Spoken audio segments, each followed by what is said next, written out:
Welcome to Evangelical-ish, where we discuss the good, the bad, and the ugly of the American evangelical church, deconstruction, faith, and God's love through it all. Remember, if you're listening to this podcast on Apple, Spotify, or any of your favorite podcast platforms, let us invite you to join the live interactive recording most Wednesday nights at 9 p.m. Eastern, 6 p.m. Pacific on the Evangelical-ish YouTube channel. Now to this episode of Evangelical-ish. All right, everyone. It is 9 o'clock Eastern and 6 o'clock where I am. Gosh, I can't believe it's 3 hours later where you are, April, than where I am. I know it's late here. That's why I'm always tired by the time the show starts. I saw. I'm looking at your beautiful hair here, and I saw some creators who were these two redhead, biological female creators, and they were doing like, I'm a redhead, so of course people are asking me stupid questions, and I won't even say what the questions were, but they were like, and we had to put up with all this grief growing up at being a ginger and all the other things. Now everybody wants to be a redhead. So I don't know. Do you have that feeling of like you had to carry the weight of and the pain of being a redhead, and now everybody wishes they were red? Were red. I definitely used to hate being a redhead. Okay. Like I was embarrassed by it, and I honestly think it started for me watching Charlie Brown. He liked the little redhead girl down the street. Okay. But like they all made fun of her in the show, and he even like pretended to make fun of her, but like really liked her, and that really stuck with me because I was like, no one likes the redhead. And anyway, but yeah, no, it is interesting. A lot of people are like, are you a natural redhead? And like, I mean, yes, I am. Although I have some grays now, so I have dyed it, but I try to dye it as close to my natural as possible. So, but I Okay. had an embarrassing moment because I do technically dye my hair, but it's very close to my natural. So when people are like, "Is that your natural color?" Like, sometimes I'll You be can like, say yes on that, right? I mean, yeah, I sometimes I do. Sometimes I explain it, but like if I'm in a rush, like I was in Chick-fil-A, which I was a homophobic chicken, I confess. But my kids love Chick-fil-A. We were at Chick-fil-A the other day, and this lady, like I was trying to rush the kids out. It was all chaotic, and this lady stopped me and she's like, "Oh my gosh, I love your hair. Is that natural?" And I said, "Yes." And my oldest daughter said, "No, she dyes it." Just called me out. And then I had to Oh, explain. And then I was like, "Well, I mean, I do. I have grays." It's close, but it's really close to my natural. I'm just like, "Braylon, what are you doing, child?" Anyway, I got very embarrassed, but kids do that. That was like when my mother once said, "Oh, thank the Lord that Jesus is coming soon," and my daughter, probably 10 or 11, she's like, "We don't believe that anymore." mm, And my mom about passed out, and I had to tell her like, "Okay, mom, to go in the rapture, you don't have to believe in the rapture. You believe in Jesus. that's Believing in the true. rapture is not a prerequisite for going to Man, I heaven." envy how ahead your daughter was that she knew that at 10. I Yeah. thought I got left behind at 10. It was trauma. Oh But my gosh.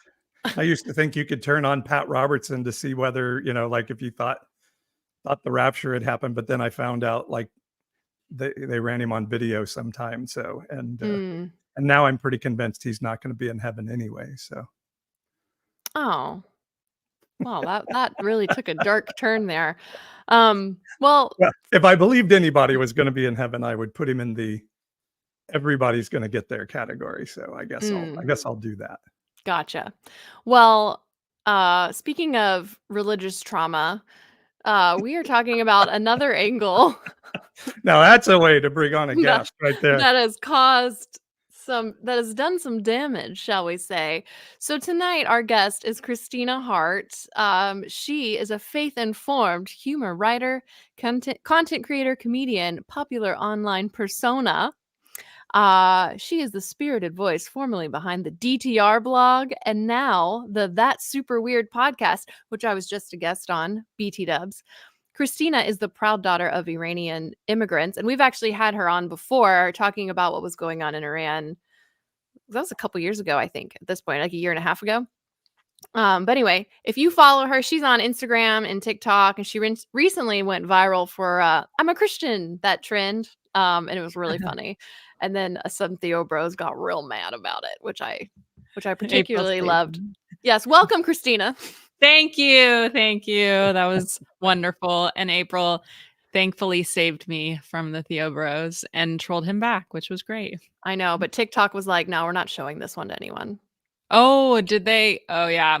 They I'm super surprised, suppressed that knock on one. wood, that one still is up, to be honest. Oh, Do you- yeah. So you're into comedy. Do people like go, okay, say something funny? Uh-huh. All the time. Yeah. Or they're Okay. like, what? They're like, tell us a joke. And I'm like, I got nothing. No. So much of comedy is just like responding to weird things other people say, but when they're just like, okay, be funny, it's like, I got nothing. Yeah. okay. Yeah. Totally. But Christina is Well- really funny. We are in real life friends, Mhm. and we've done a couple spoofs on the interwebs, which We have was fun. Cherie. Yeah, Hi sure. there. Sure. Hi there. And I'm Candy, because we've got we gotta bring them back. we played a couple Christian women who are really upset about the Hillsong documentary. You sound like Sarah Palin. I think I Fitting. was channeling like a Midwestern accent there. So Christina, we are talking about purity culture tonight. I wanted to have Christina back on because one, she's really funny and I love her voice and she's got a lot of great insights. And we were trying to figure out what topic to discuss because there are so many angles. But one thing we haven't talked about in a while is purity culture and the ramifications of that. And, Paul and I, we've talked about it before from like how it messed up us in marriage to varying degrees, which we can talk more about that too tonight. But we haven't really dove into how it messes up dating and when you're single and how you navigate, trying to find a partner or to date while unlearning all of that lovely, lovely purity culture shame. And Christina, you make a lot of tweets, and can we still call them tweets? I don't know, what do they call them? Yeah. X's now? It's forever Twitter. Yeah. You make a lot of tweets about your dating life, and you've had some very interesting, funny experiences that I like to laugh at your expense. So I apologize for that, but you do make it very funny. So I would love to hear just from your perspective, how has purity culture impacted your dating life, like post purity culture? Man, it's so crazy because I never thought that it really did that much because I went to just a regular college. So it wasn't a Christian college. It was actually like a party school. So I had, experiences there, but I always was a Christian. And when I got out of college, I went into YWAM, which was a missions organization. And I was 25 years old and couldn't be alone in a room with a guy. And I was dating a guy and we had to keep the door open. And he was 5 years older than me, which made him 30 years old at that time. And like the level of like we had to get permission to like hang out one-on-one and I had to wear certain things like that, is pretty crazy looking back on it. But at the time I was like, oh, this is what it means to be a good Christian and to date, pursuing the Lord and each other. And then later in life, you would think that I would have grown out of it, but I just was so like, I wanted to be good. I wanted God to think I'm good and I wanted to be good. I wanted people to see that I'm good. And so I was like 28 years old dating a guy and the same thing, like we wouldn't spend the night at each other's house. Like, it was just very abnormal. Like things that high schoolers talk about or are questioning were things that I was questioning and wondering at 28, 29, 30. And, so it has heavily impacted my life. And here I am now in my 30s. I have other friends that are my age. And most of us like now trying to date normally, we feel like we're 21 or 22 because we're now like learning that it's more important to feel safe with a partner. Like, do you feel safe with a partner? Like, how do they make you feel? Your relationship to your body, what's good, what we formerly thought was bad. And so sometimes when I go on dates and they ask me like, oh, what is your dating? Like, who have you dated or what's your history? I feel like I'm 21 and I'm like, sorry, like, yeah. Yeah, and I feel like too, like if you are still following the purity culture way, like Mhm. you would still be like a virgin in your 30s. And if you just never got married, Yeah. that would just be experiences you would never be allowed to have. Like, how have you Right. unlearned, like, you are a sexual being and you are allowed to like be sexual, you know, Yeah. and Yeah. how have you unlearned that? It took me a while to learn that I could be a Yeah. sexual being even when I was married. Oh my goodness. Yeah. I mean, I can't even imagine if I was married, like where I would be now. I don't know if I would still be married because, I had such strict beliefs and such deep shame for just like existing as a woman in my body. Um, but you put something up that said, isn't this relatable? And I feel like my friends here, some of them are almost 40 and some of them are virgins still, because the unlearning is so heavy and so it takes so long because you've lived your whole life thinking sex before marriage is like the worst thing in the world, The worst thing and you could do. Yeah. Yeah. touching yourself or whatever. These are the worst things in the world. So for me, it was easier, I think, because I've had a lot of influence from, people and mentors and just like different people in my life who are outside of the church community. And so seeing my friends who have been married now for like 10, 15 years who are not Christian have the most healthy relationships I've ever seen, I was like, oh, maybe they're doing something right that I have never seen before in the church culture I was in. So I think it is terrifying, but I have a great therapist and she helps me a lot. Yeah.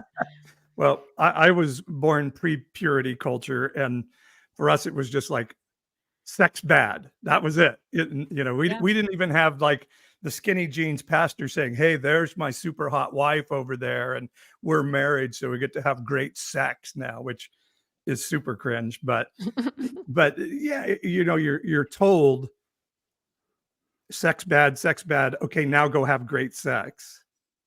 Or I don't know, are you? Or maybe are you told just have sex and it shouldn't be great? Yeah, that has impacted us all going into marriage, right?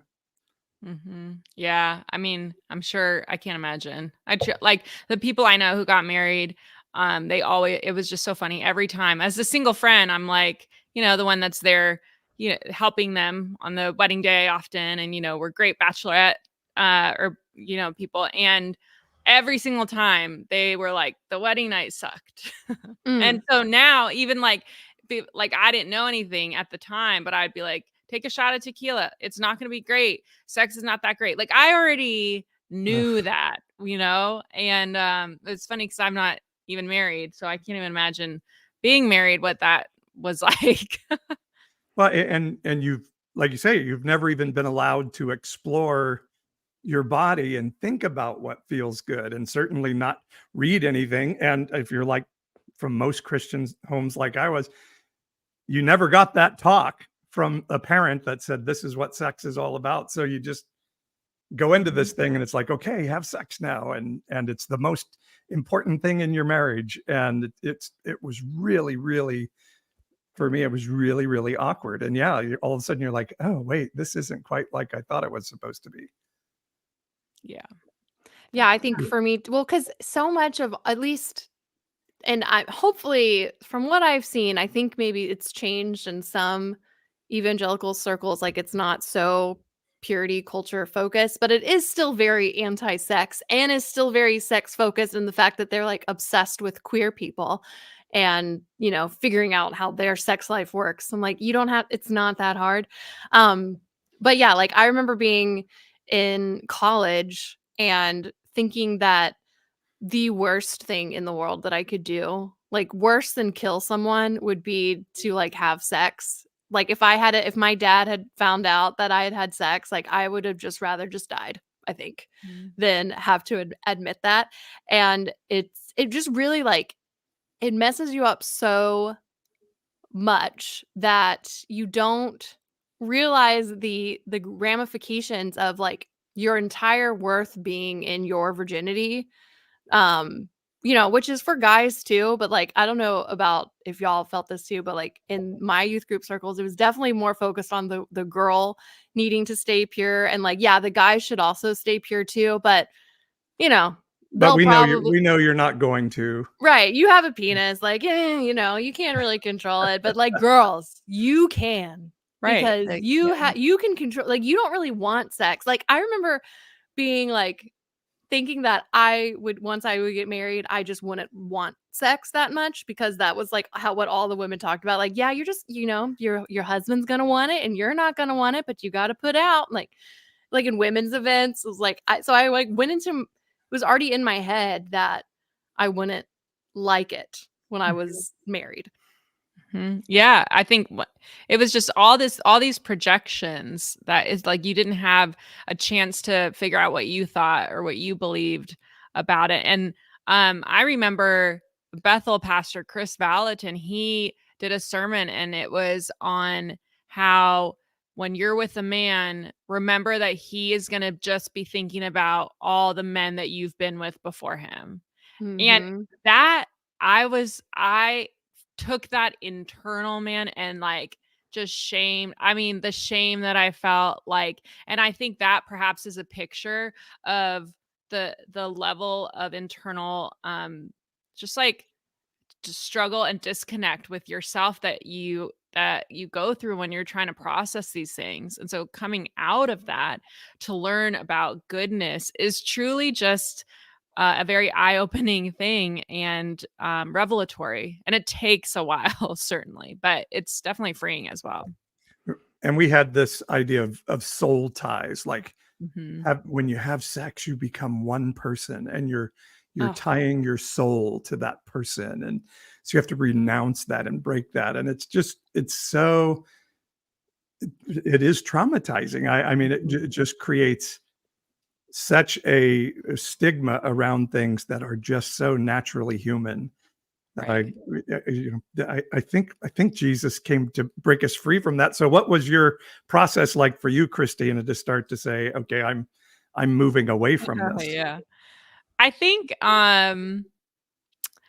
for me, it was a little easier because I'm older. So I'm 37 now, and which is a little scary to say, but there is an age where you just genuinely stop caring in general about a lot of things. I think as you get older, right? And then you're just kind of like, none of this really matters almost like not to, you're just tired and you're like, whatever. But no, I think, okay, so when I started to witness all the abuse in the church and that started to become really prevalent and come out and like became something I really cared about, I learned like a lot of where that came from were roots of these like toxic beliefs that were embedded that then cause people to be suppressed, all that, right?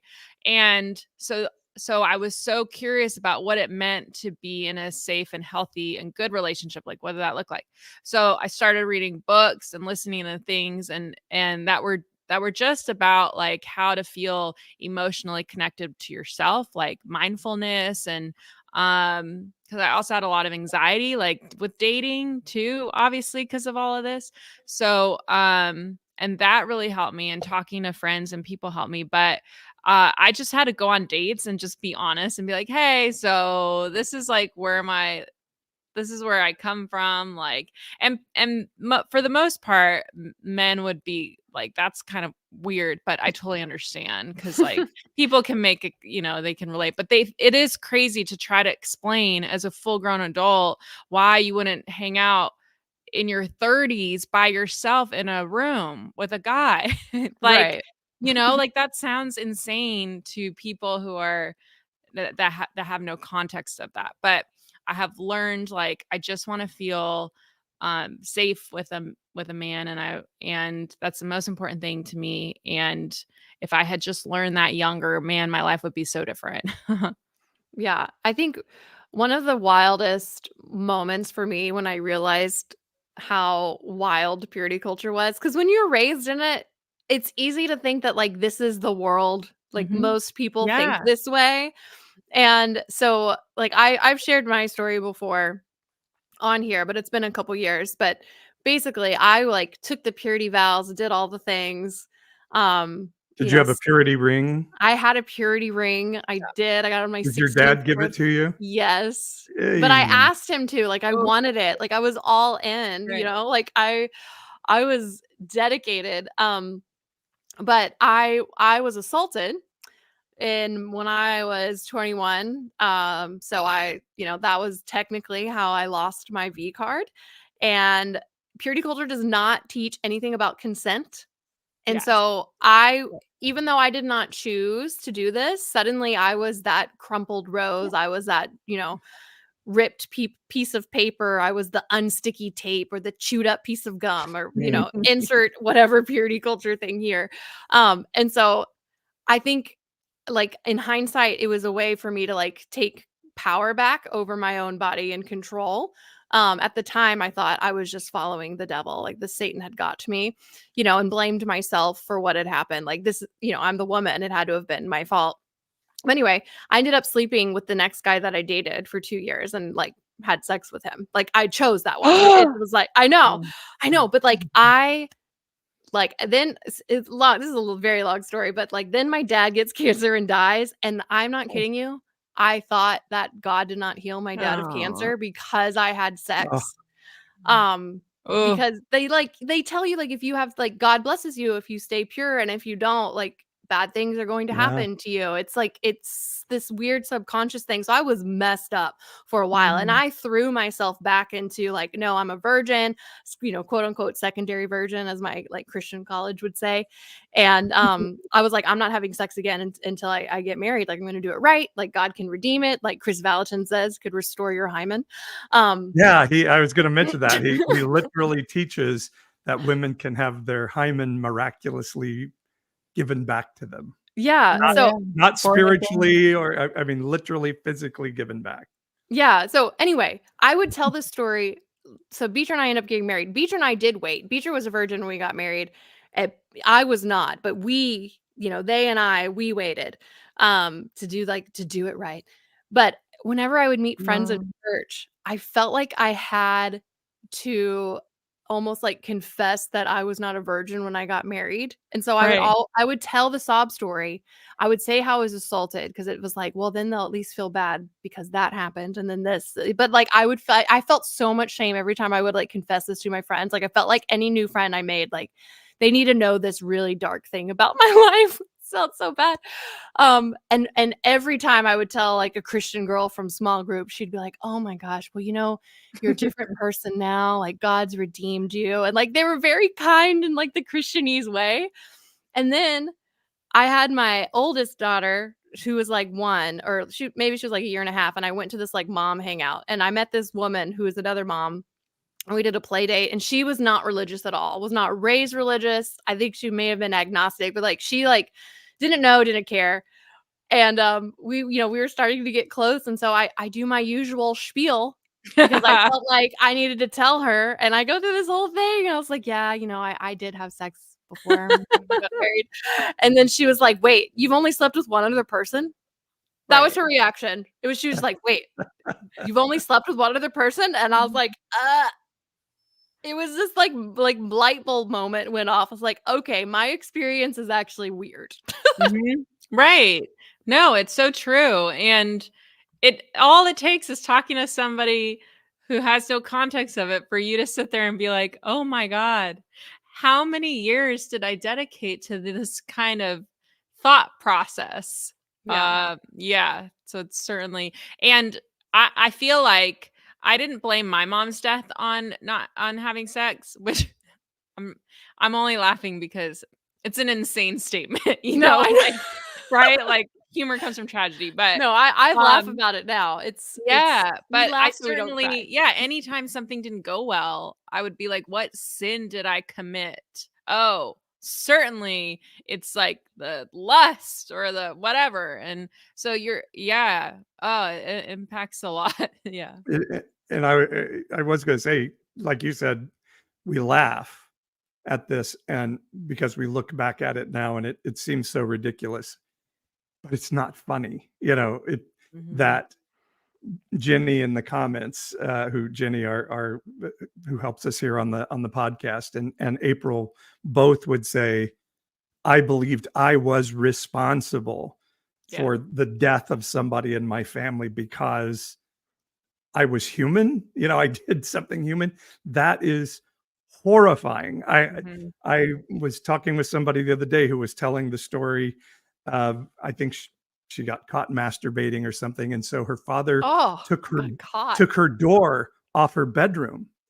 And she's a child, and until you can learn to be repentant, we're taking the door off the bedroom. Those things we leave a mark on a child, because a child thinks, of course, I'm this terrible thing. And you're already told in Christianity, you're born this evil person. And so as we grow up thinking we're terrible, it becomes an identity or an identity crisis. And I think it's a lot of why Christians have to be in cognitive dissonance, because our identity has been stolen from us. So our identity comes from being a part of the mob or the pack, and so we cannot step outside of the pack. So it's funny and we laugh and it's ridiculous, but when I hear these stories, it just kills my heart. Mm. Yeah. Yeah. You're I the know. adult. We're all like, yeah. Like, I know. I was like, maybe I'll say something funny, and I was like, no, I got nothing for that moment. Okay. And another story, like we had a young woman in one ministry I was working in, if I can say that, who kind of along the lines of what you were saying, April, she found herself pregnant in college, and she would tell the story that I knew if I had an abortion, I was going to hell. And that was just a given. But I decided, she said, I would rather go to hell than to have to tell my dad I'd had sex with somebody. And so she had an abortion, knowing she had just cursed herself to hell forever, because she was so terrified to tell her dad that she had ruined, the virginity he had worked so hard to protect in her. And these things are traumatizing and terrifying for human beings. Yeah, no, I definitely can relate to that. I was never pregnant, thankfully, before I had got married, but like you have scares every once in a while. And at one point I thought, oh no, what if I am pregnant? Of course, I was so ignorant on how often a woman could actually get pregnant. Like I literally thought Oh, you could yeah. just get pregnant Too. and like you have sex one time, pregnant. Oh, know? I took a pregnancy test my freshman year at college, and I did not have sex. I convinced myself. No, I swear to God, this actually is funny. I didn't have a car, so I had to ride a bike, and there was like a storm in California, so it was super windy. Rode my bike, got a pregnancy test because I made out with a guy. Took the pregnancy test, and this guy in my dorm came up to me and was like, I saw you biking in the wind.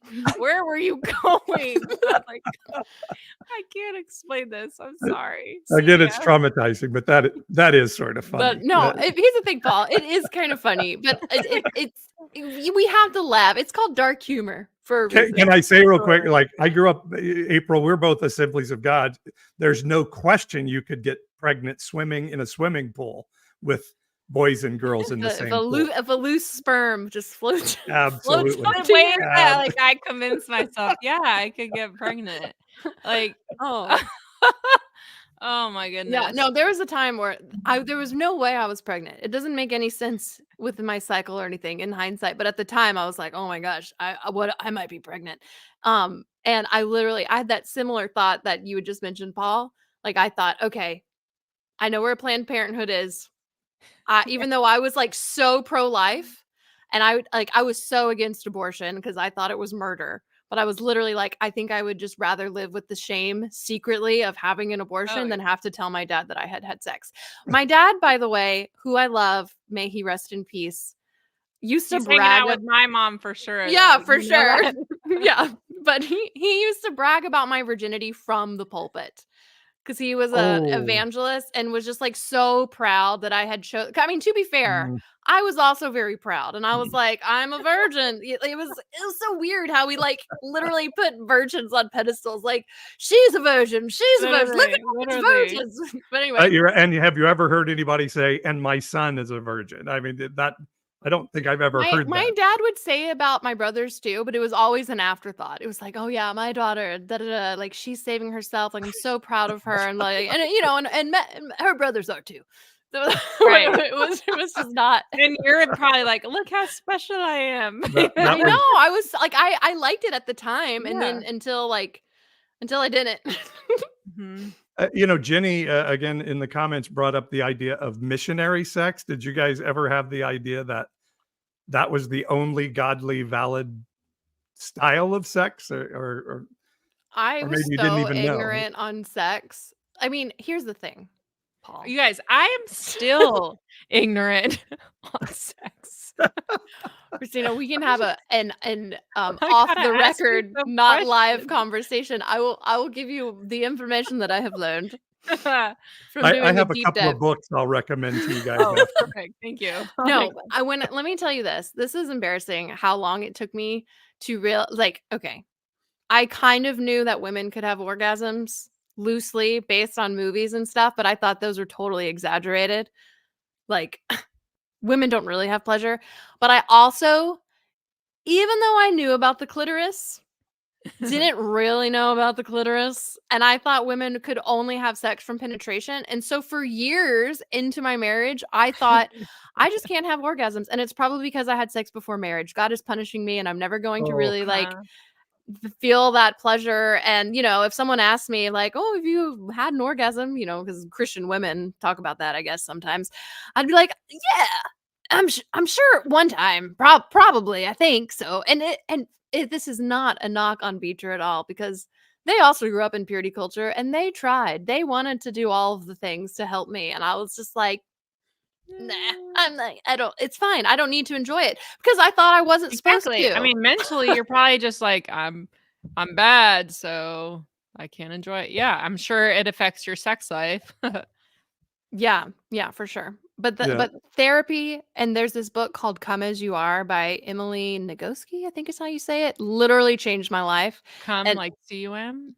well, it's spelled COME, but Oh, it's meant come as come. you are. Yeah, come as you are. But it Oh. is seriously, if you are struggling with purity culture, I don't think she was a Christian. It's definitely not a Christian book, but it just helps women. It just helps women like find Yeah. their, like, basically however you are sexually, like, it's normal. Yeah. And it was very that, and a vibrator literally changed my life. So Mhm. like Totally. life is so like I didn't have O's and now I have O's, and our sex life is so much better. And I'm like, screw you. I almost said an F word, but I'm trying not to go explicit because we've been good so far and I don't want to be the one to do it. Anyway, Well, screw you, I mean, purity culture. we've been talking about a lot of sex. I don't know if that makes Well, it Right, that is true. Is it graphic? I mean, I guess I did say clitoris. Is that explicit? Christina, were you going to jump in and comment? You were saying you still are learning. Still learning. Yeah. Well, okay. So here's the thing. I was on a podcast before, and it was a deconstruction podcast, and they were, I think, separating or divorcing from their marriage, and they were like, "So is dating exciting? Like, do you love dating?" And I just didn't know how to break it to them, that dating, modern dating for, I mean, both women and men and everyone, but especially I think straight women, genuinely kind of sucks. Like, especially leaving purity culture, just trying to navigate that, and then like try to like find a good guy that like you align with, and like liberal Christian, like really I'm really making myself niche, Yeah. and so I think like I have really tried putting myself out there, but it is a slow moving process, and so I haven't had a ton of experiences still.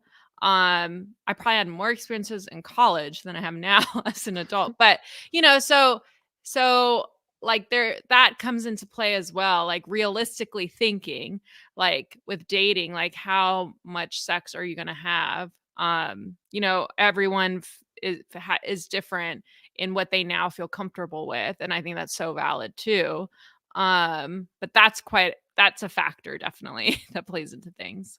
Well, yeah. And you still, unfortunately for you, you were straight. So you're dealing with men. Men, I know. Well, I are made a still- joke. I was like, My the reason they apologies for accept all them- men. Yeah. Yeah, yeah.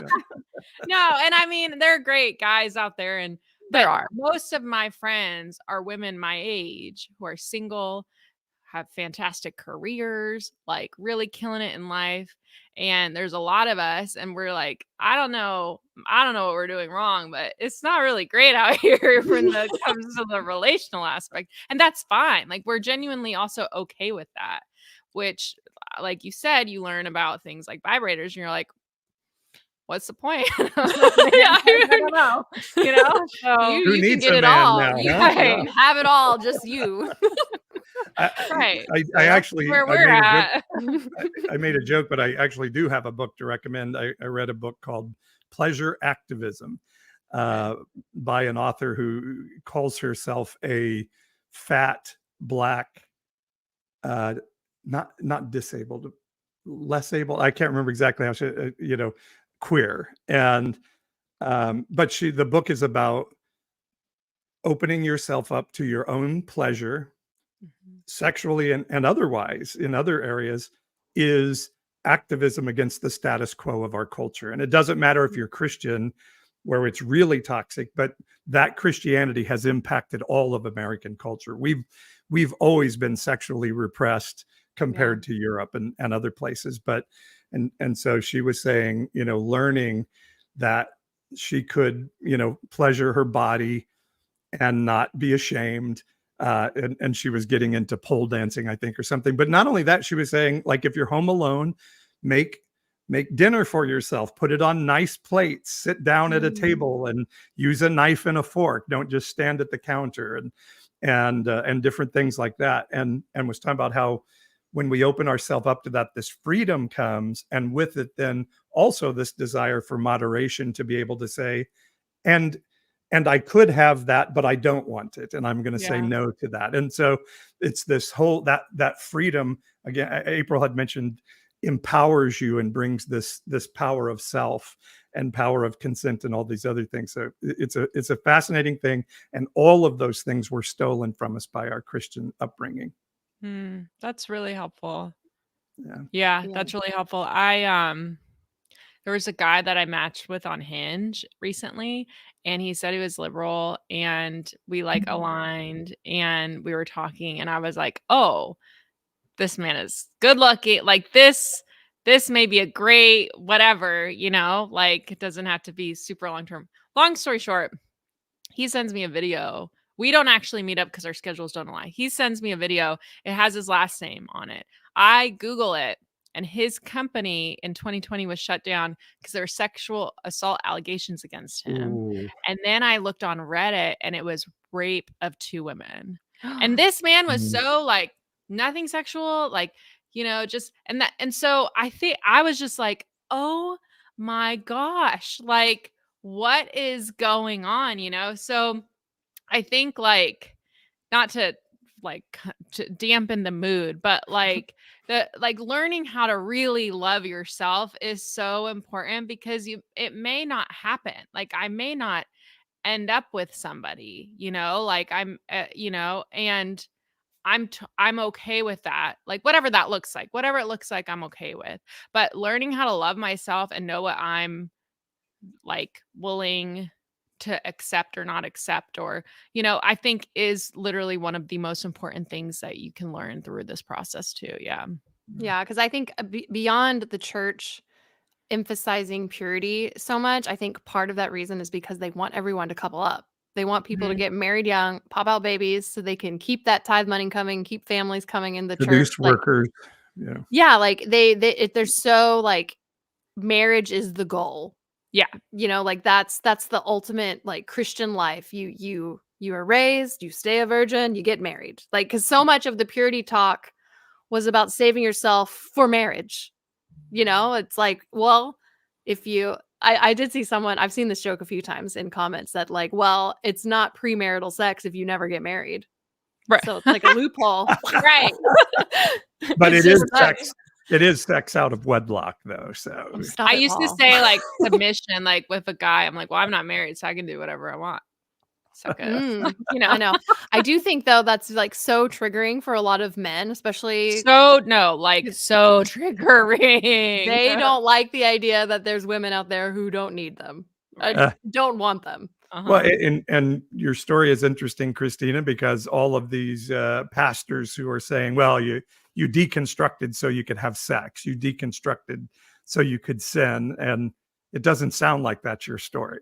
Well, I certainly wish you guys that I was having more sex. If the chance ever comes, you're ready. Put it that way, as part of me also wonders like, oh, am I doing something wrong? I think the perception out there too is like I date a lot and I, or what, just from writing jokes. And it's like, no, truly, you don't have to date a lot to really garner content. Like, but most of my friends and I, like, we're navigating where we have experiences and things, but it's not it's certainly not the fantasy of leaving purity culture and dating and having all this sex, like Sex in the City. Like that is not also not the reality, I guess, too. Yeah. Yeah, and I can imagine too, like the ideas that like they say, well, there's pleasure in sin for a season, and they like they actually paint like people that like go out and just like sleep around and just having like the best time, which I think is a little projection. Like I think you're a little jealous there. Like I think that's what you actually want to do, preacher man. And you're just like mad about it that you can't because of your whatever life choices, although some of them still do. But Paul, I feel like that Mark Driscoll clip is very relevant to where we are right now. If you want to, we need some advice from Mark Driscoll here now. So let's listen to Mark talking about sure what it's going to help me a lot. What makes a young person, particularly a woman, happy? Statistically, what we're looking at here is women 18 to 55. If all you do is pull the 22-year-olds who, got a women's studies degree from community college, from some guy with a ponytail and no responsibility, they will tell you that they're enjoying their life. But the older you get, if you're alone, you're not as happy. And if you don't have kids, you're not as happy. So why is it that young men are not getting married? Why is it? And they're not wanting to have kids? Here's the simple reason. Is it hard to be married? No, it's impossible. So a lot of you single guys are like, I can't get married. I can't be with one woman. Let me tell you, she's going to change. You're going to get some variety. That's just how this is going to work. And let me just tell you, single guys, when you get married, she's going to drive you crazy. He's such a jerk.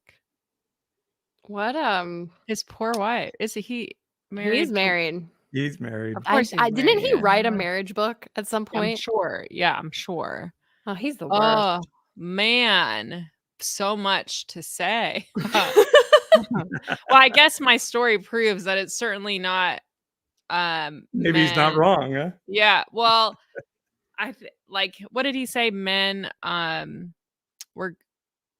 we're going for, like, it's all on us. It's all on women. And it's like, well, my story certainly shows that it's it's not. Honestly though, if women are choosing not to get married as much, maybe it's the men. Like it's the options out there are. It's just like the culture of dating has changed so much with dating apps, and like there's good from that because I can sit on my couch and like look like crap and talk to like men, and meet someone. But on the other side, there's so many options. So for men, there's all these options as well. So I think that has changed the mindset too of dating. And also Mark Driscoll just sucks. Like he is so full of what.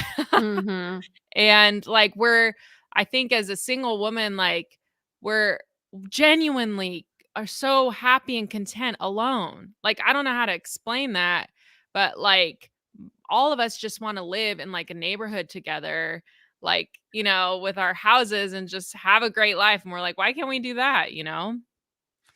Well, there's always this kind of Christian narrative of there's no way a woman can be happy and be single. Mhm. But men can, so we have to find a way to convince men that marriage is good. And it's just again, it really goes into the very deep misogynistic beliefs that were given to us by ancient cultures that believed women were objects to be owned and nothing more. And Yeah. we're still fighting that same mentality. It's crazy. Yeah. I think Do you if feel, they, well, go ahead, Paul. I was just gonna, do you guys feel like there, and the other narrative is like, oh, there's all these influencers making single life as a woman look amazing, but they're really like sad with their cats back in their apartment after the camera goes off. I mean, I'm certainly happier than when I was like trying to marry Christian men. No offense, gentlemen, but I just had this thought, like, you know, we've talked about like my parents are Iranian, from Iran, and well, my mom has since passed away, but thankfully I have an incredible father who, the thing is they come from this country, right, where women are truly objects, like in the sense of what the government oppresses the people with. And but the men in Iran and like my dad are great examples of like men who want to see women free, like because the culture is coming from the government down, and so like the people are not the government. And I feel like I see that here, and like happening with the conservative church culture, and that what Mark Driscoll just said, it's like all woven from the same string, you know. And it started somewhere in Iran. They used to be really free. The women were really free before. So people like my dad are so adamant about women's rights and women being free, and I feel like that's really cool to see. So just to say that there's also a lot of men like or people like you, Paul, that that really support the right for women to just make a choice and be able to do that, whether or not they're happy or not. It's their choice, you know? Yeah. Yeah.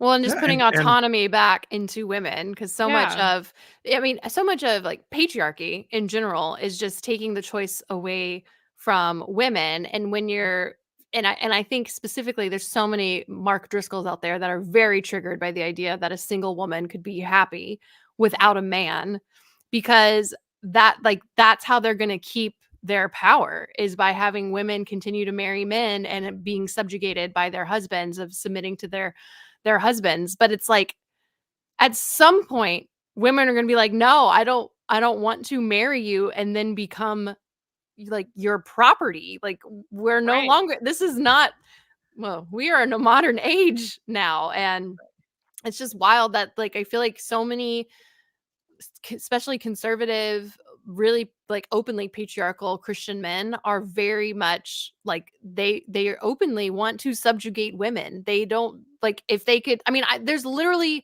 um dialogue on Twitter all the time, and in podcasts and all this stuff, of people trying to like mad about women's suffrage, that women have the right to vote. And they're saying like, yeah, we know women technically legally can vote, but really if you're married you need to vote based on how your husband tells you to vote. Like, they're called household voting. It's a thing, and there's a lot of Christian women even pushing for that. And that hurts me the most, when I see patriarchal women that are like rah patriarchy, and they love, you know. Stockholm syndrome right there. Yeah, and Yeah. it's like, and I understand Yeah. you feel like it's one thing to choose to be a stay-at-home mom and a stay-at-home wife and serve Sure. your husband in that way. It's another thing to like lessen yourself, to shrink for a Yeah. man. Yeah. And that's, I hate that. Well, and I always think about this. I'm like, think about an Iranian woman, or like my mom, right, coming to the United States. I can understand why she became a charismatic Christian, which I think because it's like free religion, like kind of Mhm. like out, like just wild. But like the thing is like, think about as if my mom then got into a marriage that was like a conservative Christian one, and they're like, we don't believe you have rights. Like, there's no way that my mom would have done that, because it doesn't actually make any sense for a woman to do that. Because you're like, the Republicans are like, oh, we don't believe that you should have rights. And then you're like, oh, okay, I vote for you. That actually doesn't make any sense, right? But I do believe you have the freedom of choice here. So that's the beautiful part. But you are choosing, a lot of times. Well, and I think of it like sin is, and I think it's the story of Jesus, was just redefining sin from a list of rules. Do this, you're good. Do this, you're bad, to talking about relationship. And so I really believe that people can have a one-night stand. Two consenting adults can say, hey, this, let's have some intimacy and be okay, as long as both parties are honest with each other and are adulting in the middle of it. And, all of that can happen. Or there can be even things that we say are good in Christianity that are not, a husband forcing a wife to have sex is sin, even though by the legality of the Bible, it's not. So I think if we just define these things in self-empowerment and self, I get to consent and have boundaries, then we can, throw out the rules and start living together in relationship and be okay with this stuff. Yeah. Shara in the comments, hopefully I said your name right. She brings up a good point that even when you desire marriage, they would tell single women to not make it an idol. Like, make sure you're healed. Like, I don't know if y'all ever heard this too. Like, I remember when I was before I got married and was single, I would be like, oh, I just, want to get married. And they're like, you know what? I think you need to be content first before God will bring you a marriage. Oof. Like, you don't want to want something so much that you want it more than you want God. Like, where's God in your search? And it's like, pick a struggle. Exactly. It's like, there's got to be a problem. So let's create a problem with whatever it is you're going through. So that way we can be the solution, and like God can be the solution, and Christianity can be the solution, or whatever it is. And like, it's like, oh, to desire sex there's nothing wrong with that. There's no problem there, like it's a natural human desire. Right. Also, God freaking gave women a clitoris. Its only purpose is pleasure. And I was in my freaking 30s before I realized that, because no one freaking ever told me in the church. I'm like, okay, you can't shame women for wanting to have pleasure when God gave us, one, a little button whose sole purpose is pleasure, and two, the ability to have multiple orgasms. I'm sorry, if God didn't want us to have pleasure, he shouldn't have done that. It's true. Don't I'm Mark saying Driscoll it's just basic tweet anatomy. that out and see what happens. Do you guys think, and by the way, we have a great video on that coming up, right, April? But do you think that some of the anti-abortion extremism is like, if abortion is legal, then women can have sex more often, and if it's not legal, then they're going to be more afraid to have sex? I think that Christian men especially don't want women to have the option to have an abortion, because they look at pregnancy as a punishment for their sex, like, and they want them to be punished, like because it's almost like cheating. Well, the pregnancy, like, I don't know if y'all have heard this, but I've heard rhetoric like pregnancy is a consequence of your sin, and if you have the option to get rid of that consequence, then why wouldn't, like, that's just gonna up all the sinning. And it's not fair that they would get a get out of jail free card, in a sense. Like, they want women to be punished. Wow. I'm not saying that. I've never heard that. That really? Is, yeah, but that makes sense that would be a belief system. Yeah. I mean, it's because I've never been pregnant, probably. It hasn't come up. I'm sorry, I'm laughing at a comment Rachel gave in the quotes there that says, "Can God teach straight men how to find the clitoris?" Yeah, I think you're right. I think abortion, takes away a punishment for sin. But then that same man, when it's his daughter, oh, we're going to get the abortion for her. I think that's the real horrible thing of right-wing anti-abortionism is those rich congressional representatives know that if abortion gets banned across the country, their daughters and their family will still have access to it. But those poor people are going to have to face the punishment for their sin. Yeah. Mm-hmm. Yeah. So evangelical cringe, is that our new segment? Evangelical cringe. Yeah, we have a new segment we started last week. We are going to react to, which honestly, Mark Driscoll was also evangelical cringe. But we've got a real evangelical cringe video, and this came out, it hasn't quite been a year. It came out in 2023. And it's, to be fair, this episode, it was on a podcast by one of the girls from Girl Defined. It has since been taken down because there was some backlash, as you will understand why we can just watch this movie. But she is interviewing a couple named Dr. Glenn and Phyllis Hill. They're married. And they have a whole ministry where they counsel other married couples on like how to connect, like other married Christian couples. And so they're just talking about their own marriage and like their troubles. And yeah, you have it, Paul. I believe so. If I can, there we go. Like, I was like, yeah, I'm broken. Like, I didn't even think that was a weird sentence. But she said, okay, what can you define broken? What are you saying? What does that mean? And then I just said, oh, well, I don't have a clitoris. Because at this point, Glenn had read enough to know that a clitoris was involved, and didn't know where it was, but knew that mattered, and that had to do with an orgasm. And it's like, I've never orgasmed, and there's no pleasure. I don't enjoy it. Matter of fact, I hate it. Wow. I just endure it. We just get through it as fast as possible. And so, we shared that openly. And she was in the medical field, and she was like, okay, well, what do you mean you don't have a clitoris? Our friend, after a bit, said, I just feel like taking Phyllis in the back room and showing her what I'm talking about. Well, Phyllis started to stand up. And then this other woman said, but I just can't. I can't do that. Our oldest child had been born, which is a little girl. And eventually, Phyllis was changing our daughter's diaper. Oh, and, no. Our friend showed her on our girl, where the clitoris is located, which was huge information for Phyllis. And again, it's stunning to me. That's pretty darn basic. And we're smart people, and we were clueless. First of all, her holding a straight face through that whole thing, being like, She's like, that's crazy.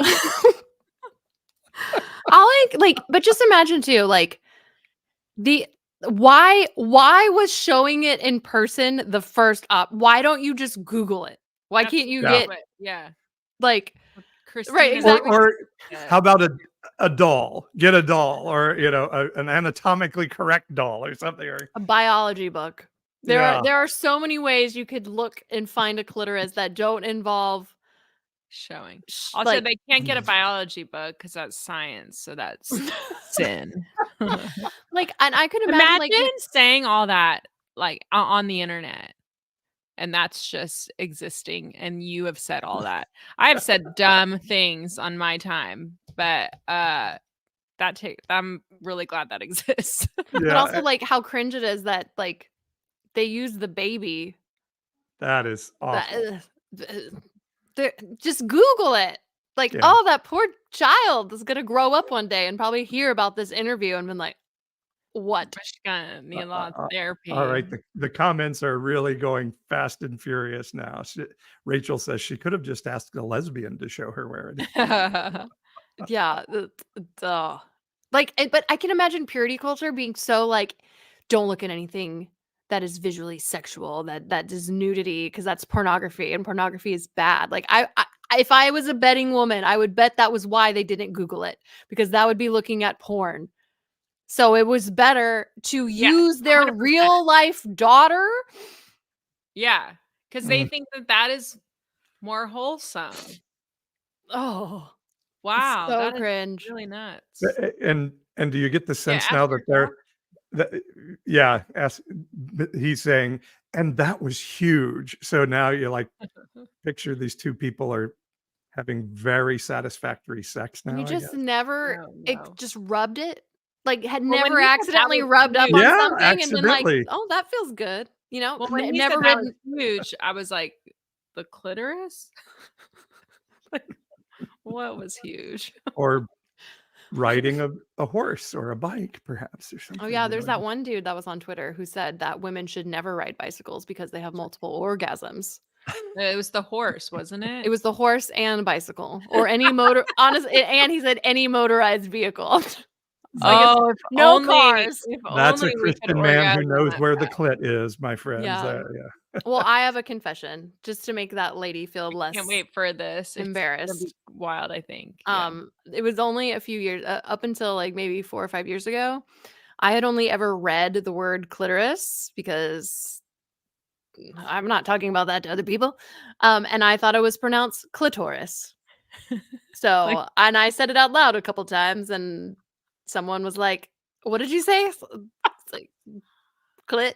And then I was like clit, and then like it's clitoris. I'm like, oh, Clitoris. the clitoris. She's very, very fancy. It would have been way better if she was like, I don't have a clitoris. I just don't have one. I wasn't born with a clitoris. Clitoris. I'm gonna call it that from now on.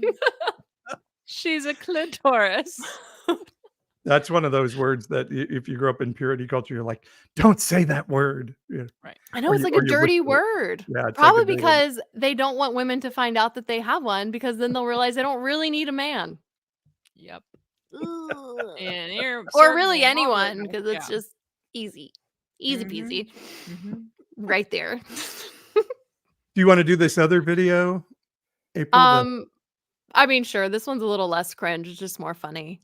Okay, and Is it's it girl your defined? It is girl defined. it's your TikTok. Is that I okay? open it. Yeah, that's Yeah. fine. I couldn't find the original clip. So this is a video. It's a TikTok that I made. I'm replying to a comment on a sketch that Christina and I actually did, where we parodied. That's a weird Clitoria. word. This video. Parodied. Yeah, and people were like, "There's no way this is real." And I was like, "No, this is based on this video." So you'll hear me at the beginning, and then it'll get into this is girl defined again. This spoof on Modesty was inspired by a real video. And here it is. Hey, it's Kristen and Bethany here with Girl Defined Ministries. We just want to share with you real personally, like a little bit about our swim journey. Yeah, so our parents' influence was absolutely huge. It was probably the hugest. Totally. Really felt like God was calling us to be consistent with how we dressed in the dry world and how we dressed in the wet world. If we were valuing modesty in the dry world, in our normal everyday wear, then we should also value modesty in the wet world. So when we get wet, when we're swimming, we should also value modesty in that world. In the dry world, we wear kind of like Bermuda shorts, long down shorts. And so we decided, you know what? If we're going to be consistent in the wet world, we're going to have to wear board shorts. So who did it best? Oh my goodness. I don't know about y'all, but like when I'm in the wet world, I'm like, okay, not only am I wet, but like I need to be more covered up because I'm in the wet world. And like sometimes when you have wet hair, you know, people could think that you're in the shower, and what are you in the shower?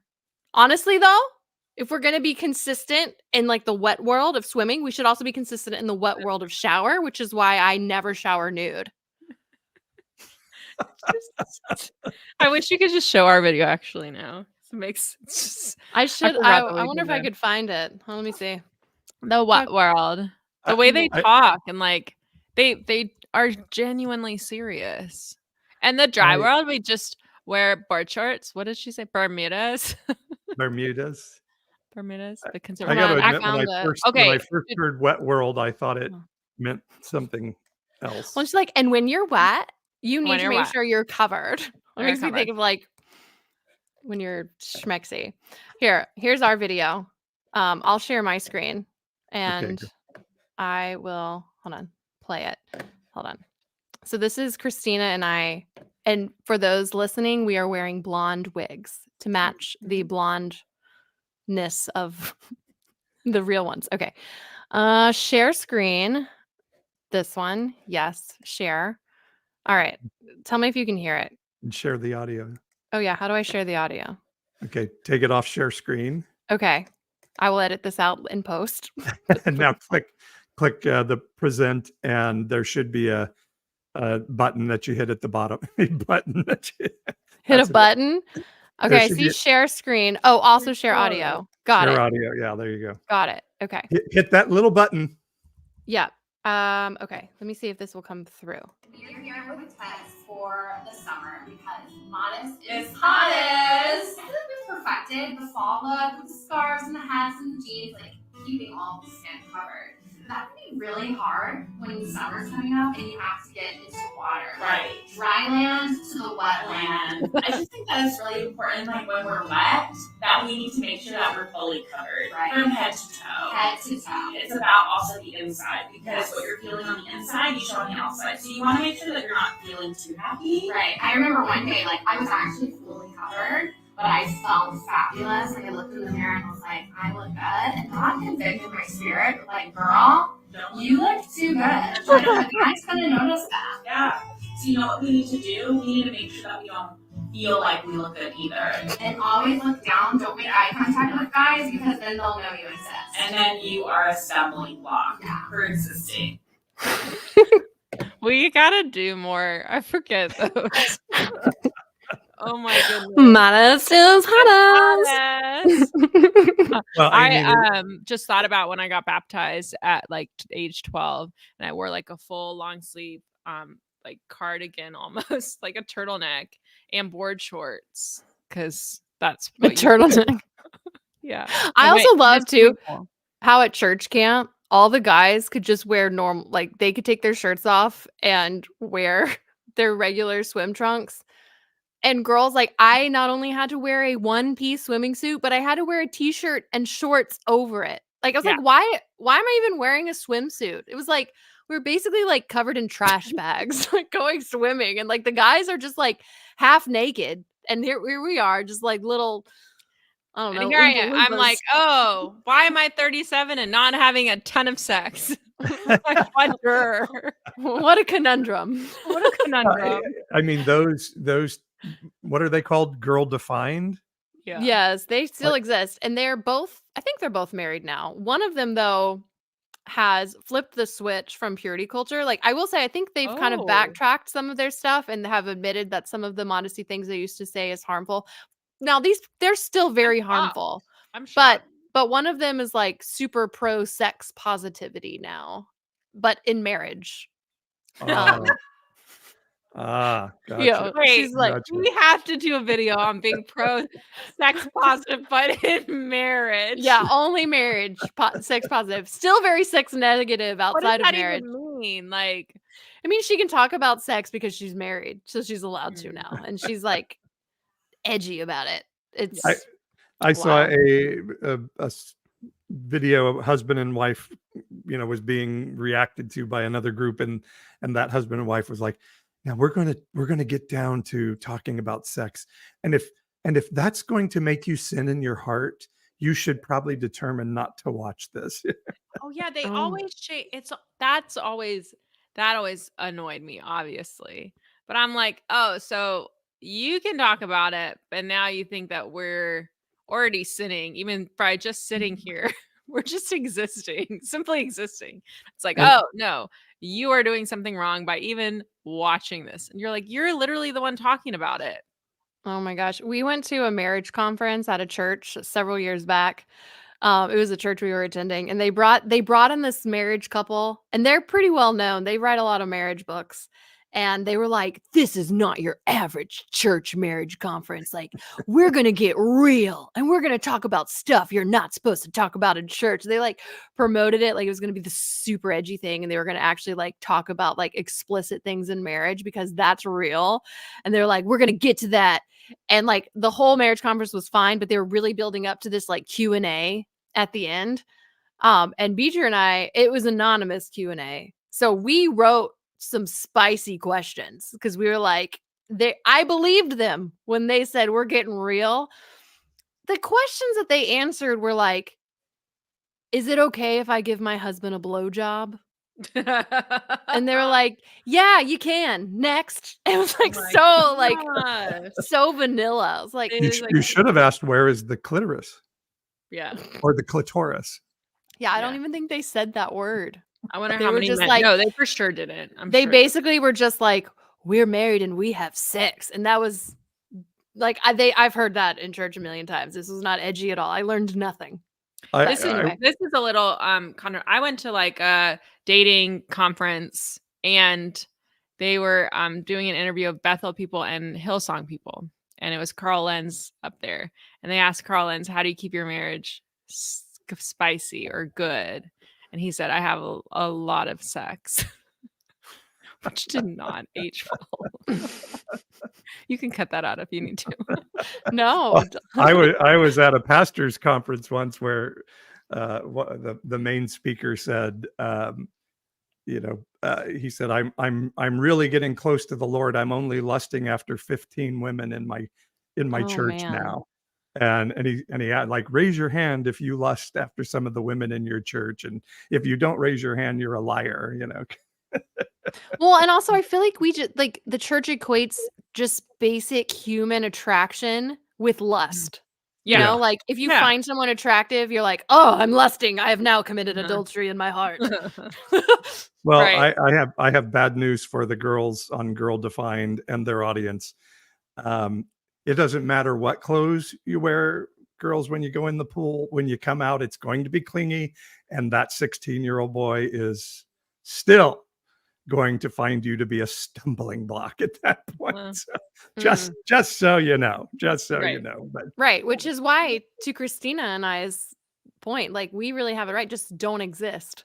Right. Yeah. Yeah. Just which well, and Madison got it right here in the it's comment. like, if we had to pluck some eyeballs out, maybe that would fix the problem.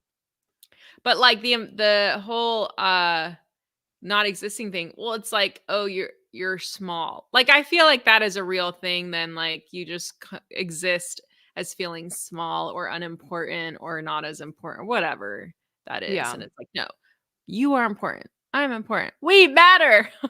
I know, but not too much. Not too much. Men matter more. And you matter need more. one of those, Christina. So we'll be praying that the Lord sends the right man. We'll Thank be you for your praying life. that Holy Spirit will So guide that you know how to vote in the upcoming election. Right.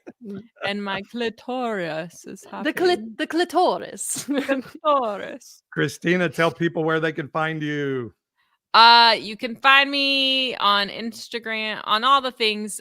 Okay, so my handle is edgy Kristina Hart, and that is because I say very basic things, and then Christian men tell me that I'm edgy. So that is where that came from. You are a little edgy now, though, Miss Single in your 30s. Yeah, that's right. I don't submit to anybody. But yes, please. Awesome. And the podcast is tell us about the podcast real quick. That's weird. That's super weird. So we're relaunching on video, which I'm excited about. April is my first guest. So that'll come out, I think, next week. But if you follow me, you'll get to see. And we talk about a lot of weird things in church and all that. Yeah. Oh, okay. That's what I was wondering, what that super weird referred to. Yeah. Yep. Weird things in church. Yeah, essentially. Which there's a lot. An endless supply. Did you see? That's phenomenal. Paul's question is edgy. I want to make Jezebel. that my banner. Is edgy the new Jezebel? Yeah, I was going to say, "Come, Lord Jesus, come." Yes. Come quickly, Lord Jesus. We didn't even get into like the analogies of Jesus, right? Sleeping with the church. Yeah. Well, we'll have you back to have that conversation. I saw a ministry called On Her Knees. Oh, I've seen that too. Oh my people. I'm like, okay. I feel like it's a pastor's wife. I think she also is like a pastor's wife. She has like pastor's wife in her name. It's like pastor's wife on her knees. I'm like, oh, stop. I swear they don't think it through. No, they don't. They don't. They do not. Because they don't know where their clitoris is. Clitoris. What is your child's name? Mrs. Clitoris. That'd be so funny. Oh, that'd be awful. That poor child. Vagina, maybe. Perhaps. Vagina? Oh man. All right. All right. This On is that note, hilarious now. we learned about finding the button tonight, and just other Google it. important things. Please do not use your children. Just use Google, please. Anyway, Christina, lots of fun to have you. We'll have to have you back again. Thank you guys. This was so fun. yep. Oh, and just for our audience, we are off next week. We'll Right. be back the following week. I don't know what date that is. I think it's the 21st. We'll be back the 21st, and we have a guest, and I don't remember who the guest is. I know we're so ill prepared. We do have a guest, Yeah. but I'm not going to be. It's able all right. To Well, find now it. you follow us socials at Evangelical-ish, and we will give you all the updates on when we're on and when we're off and who our guests are. Yeah. Next week we're on a break, though. You can go back on Spotify or Apple Pod and catch up on some that you missed somewhere down the line. Yes. And catch us on evangelicalish.com. And we do have a Facebook group. You can join us there. And we just love talking, being ish in the evangelical world. Mm-hmm. I'm not sure we're that anymore, but it's still a good name. Yep. All right. Good night, everybody. We'll exit on that. Good night.